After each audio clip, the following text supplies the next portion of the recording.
Okay, my friends, so today we're looking at a dash cam, and this one's a little different. Actually, it's kind of cool. And this was kind of the pre-production model, which they sent out to us.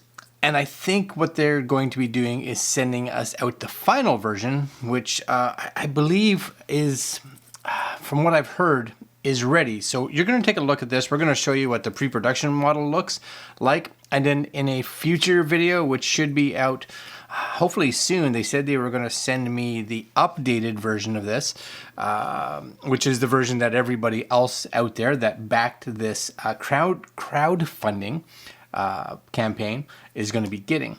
And this is the Akeeyo 720 degree mirror type dash cam. So front rear cameras, whole bunch of really cool features. And their crowdfunding put this in around the $300 US mark. So we'll crack open the box and we'll see what's in here.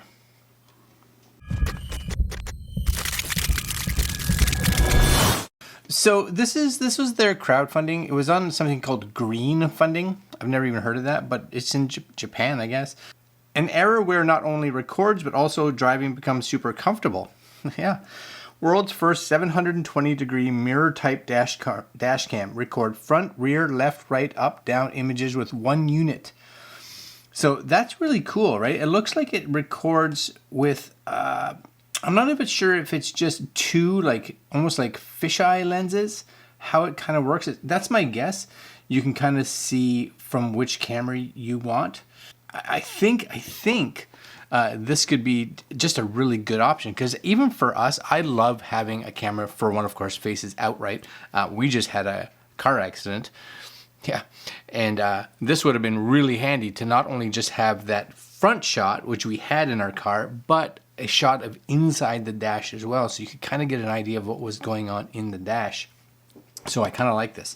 Anyways, this is it here. Now, everything on this is in Japanese, so I can't really explain to you what it says. I have no idea. Nothing on here is in English, really. HDR, GPS, G-Shock, yep. Some other stuff, I don't know. I'm hoping that either when they send me the full version of this, that they haven't possibly an English box. I don't know. If not, maybe a manual or something that comes with it that is also in English, but I'm not 100% sure. I really am not. But this camera I'm kind of excited for. And I'm also hoping, this is just me hoping again, is that the instructions on screen are also possibly in English. So this looks like it's just a screen protector. If you want this on there, I may also do maybe anti-glare or something like that. It looks like it's like finger-proof or fingerprint. Maybe takes the smudges away. I don't know. Some more stuff. Again, none of it in English. Cool. That's super nice. But here's the camera. Here's probably the feature I like probably the most, outside of the fact that it has dual cameras. Because the dual camera is definitely probably the most important part. But I love the fact, check this out. Everything comes out of one cable. So you know when you get like these mirror dash cams, there's like 9 cables sticking out of the top. Maybe not 9, but you get what I'm saying, right? There's a power cable, there's a camera cable, there's a reverse cam cable, there's a cable for your GPS, there's a cable, blah, blah. And because of that, you're feeding all these different cables. Now these are all different cables, but they come out of a single, and then they split into their different cables down here. I think that is fantastic. And then of course you get your 2 different cameras. So you get your camera that's facing into the dash, into the car, and then your camera that's facing out. And it doesn't look like they're movable, but it does look like these are like full, like 180 degree cameras. So because of that, they should have no issues actually gathering everything, and it really shouldn't matter how they're pointed. But again, there's a little bit. Tie up the dash cam with the rear mirror with a rubber band. Yep. Insert rear cam into the port. Oh, so maybe it comes with another camera, an actual rear camera. Insert the GPS on the device, insert the card charger with the power port on the device. All right, so there's some English there, so I'm pleased with that, because I was a little scared. Great packaging for all the different stuff. Cleaning cloth. There's the bands. They're going to tie this actually to your mirror, which is cool. That's useful. Oh yeah, so here's the rear camera, right? Long cable. We're not going to try this. It's a rear camera. We may plug it in just to see what the actual quality is like, but I'm not. Our vehicle has a rear camera on it, so I don't want to be playing around too much with that. There's your power. So that's your 12 volts power adapter that you get.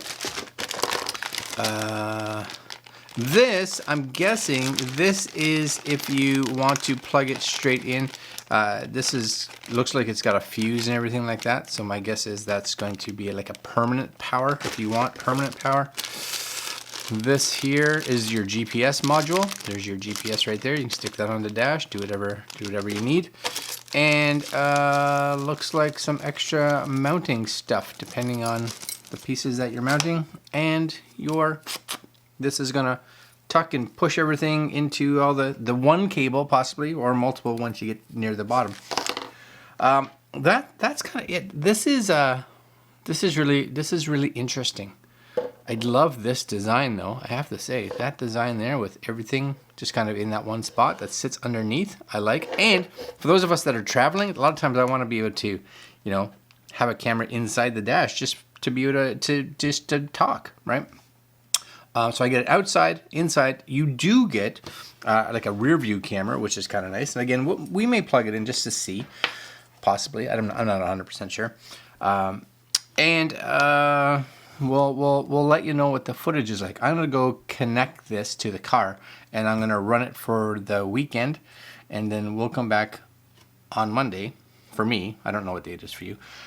It'll be just more video, but we'll talk about the image quality and what we think of it. Yeah. So I was going to do this review out in the car for this, and I have been using it now for probably around a week or so. And I shot a whole bunch of stuff yesterday out in the car with it, but the reflection was so bad that I decided not the greatest idea, and we're going to figure out if we can do it inside. So here is the mirror right there, and I can usually get a better idea if there's a big reflection or not. This is kind of cool though. The camera itself, it can move up and down. So depending on if you have something else on your mirror or your windshield or whatever, you can kind of adjust this to kind of get it at that level you want, which is kind of nice. Now, what I'm going to do here is I have a big power brick, and I'm going to see if I can plug this in and get this to turn on. There it is. Listen. Hello, Akeeyo. So I appreciate the hello. I do. I appreciate the hello, but I'll be completely honest. It's a little on the distracting side when it turns on. But yeah, that's better for reflection. So I'm going to hold that right there. This camera here is your front-facing camera. You guys can see my hand there. This is the rear-facing camera. And this, which I find, I guess I get it in a way. This is actually your rear camera. The rear camera that you would put on your back window, your license plate, whatever. I just kind of have it sitting over here right now. I do have the GPS on there, etc., etc. And this is probably the one thing that I find a little strange is that you can't say I don't want, like if you don't have the rear view camera plugged in, for instance, our Tucson has a rear view camera, so I don't need it. So if I didn't have this plugged in, then what would happen is this would just be black. I can't take these and stretch them out and put them over there or anything like that. So kind of weird. If you go in here, just tap this. Tap on it, you'll have like, this is your main settings for how you want your cameras to look. So you have the spherical view, so those are in a sphere. This one here is what you're looking at originally, the two blocks. You kind of come in here and you have just a single sphere on the front, or you have the other sphere on the front, Or you can have the rear view in full, which you can kind of move around. Now the rear view actually has quite, it seems decent in regards to like resolution and stuff like that. But you can't make any of the front cameras become like full, which I'm a little confused why I can't choose one of the front cameras. Anyways, it is what it is. Inside your settings here, you guys can see it. You'll have your brightness, your screen hibernation, 1 minute, etc. 1 minute is the highest, which you probably don't want any longer than that. I would probably actually choose something lower, like 30 seconds maybe, just to make sure that it's not kind of, you know, being distracting. Your hertz, depending on where you live, of course. English, format the card. You can scroll down here, date. Now, if you have the GPS plugged in, you can't do anything manually. It says I'm going to pull it from the GPS, which is fine if it pulled correctly. And that's where I'm having a bit of an issue here. Maybe they'll have an update. Anyways, kilometers per hour, gravity sensor, GPS signal, clocks and HUD, recording length, or sorry, recording switch, volume, GMT time settings. This one is also a little bit of a concern because I need it to be GMT -3.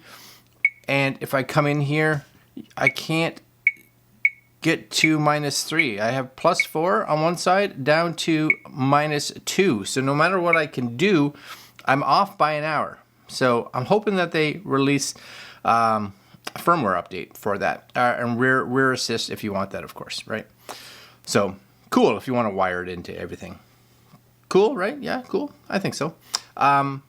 So that's kind of it. I do like the single cable that comes out of it. The quality, especially of the rear camera, because it's normal. Here, it's good, right? I'm not getting any GPS satellites because I'm downstairs, but when I was driving, it connected to the GPS. By the time it started up and did everything, we were connected. It was good. There was none of this having to wait or anything like that.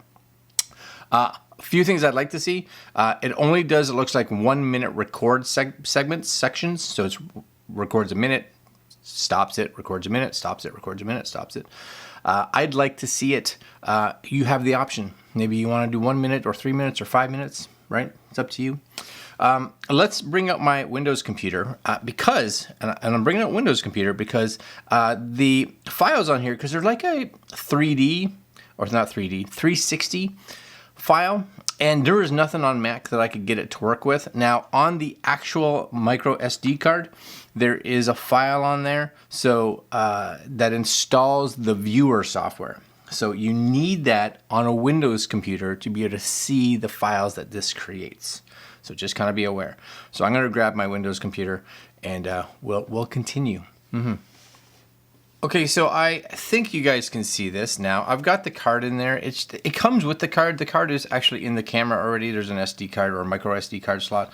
And this is, it looks generic. It literally just says like 32 gig card on it. So I don't expect it to be anything fast or anything like that. But you get this app that's on the card called VC. You install it.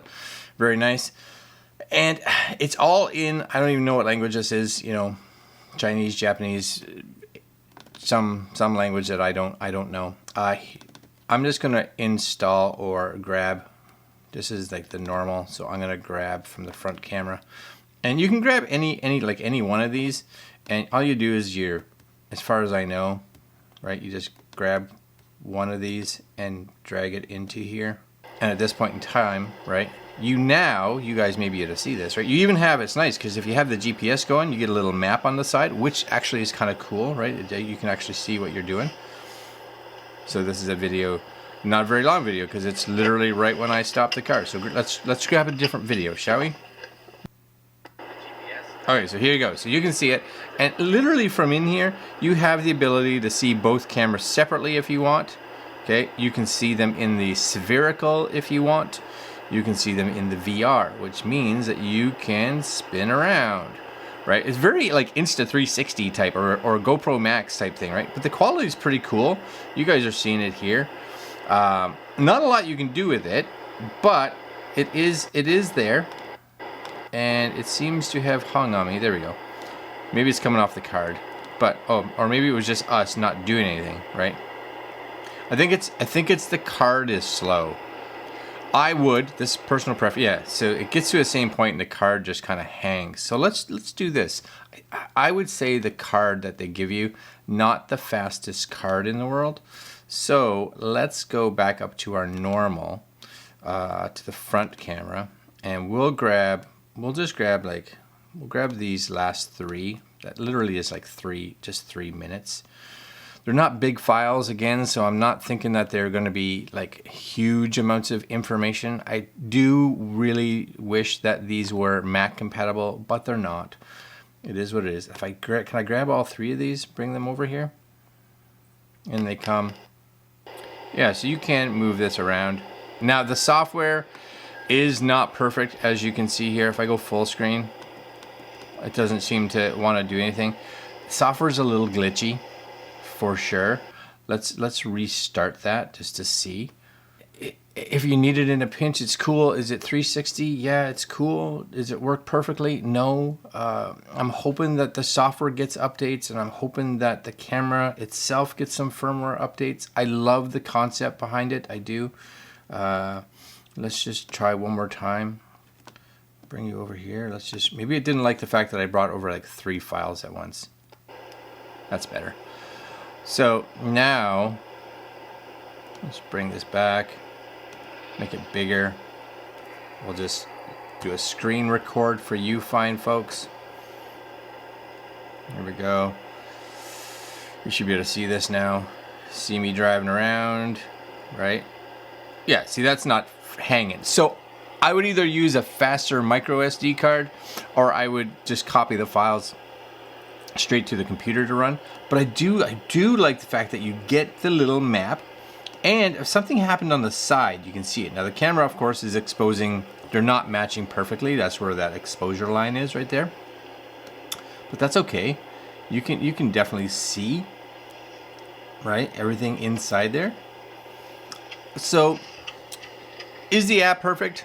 No, but a few steps that I would do just to make sure that it works well enough. Copy the files that you want to see to the physical computer, and then load them one at a time. It seems that when you just, like I did, and I tried to dump like 3 of them on there, it was like no. Or use a faster micro SD card. At that point, I think it would be okay. It's one of those things too that I don't think, like, you can kind of pinch yourself in there. And because it is like a 360 camera, just like all 360 cameras, they get all their resolution numbers because of its spherical image. But as you can see, when you kind of zoom in on this, it's not as if you're getting 4K. You may be getting 1080, but the real purpose of this is to see everywhere around you, right? So see all of it. So pinching out here like this, you can look how far you can pinch out, right? You can make it look just weird. But in there, I think that's good, and you can just kind of stretch it around. I'm a little stretched right there, maybe in like that, right? Yeah. Then you can kind of look around. Yeah, it's cool, right? It's cool. That's what I'm gonna say. It's cool. It's neat. If you're looking for a really detailed dash cam, I'd look at something that's 4K, maybe has 2 cameras forward and backwards that are just 2 normal cameras. You're not going to get side protection. This is where this, I think, is in a league kind of on its own. Now, I'd love to see an update to this so we get a little bit better cameras. I'd like to see them send it with a faster micro SD card. And I think they're going to send a new rear view camera to us. Now, that's great and all, because nothing wrong with getting a different camera for this. But most of us don't necessarily care, how good the rear view is. And can I even open this? I don't even know. VLC, can it open this to rear? Because it's just a standard, right? Or anything like that. So, kind of weird. Yeah, so I think you even need the viewer for... Tap on it. Oh, no, there it is. It's just slow. I would use even their viewer for all of it. So... if you're a Mac user, you're out of luck. If you're a Windows user, make sure your computer's fast enough to do 360 stuff. I'm not sure what to tell you for whether I like it. I think it's cool. I think it's a great idea. It needs some work. It needs some work. If you are interested in this though, because you want that 360, I'll leave links to it, and you can make up your mind. I'll send you over to their website. Yeah. Other than that, I'm done. Like, comment, share, subscribe, hit the little notification bell, and we'll see you fine folks tomorrow. Later.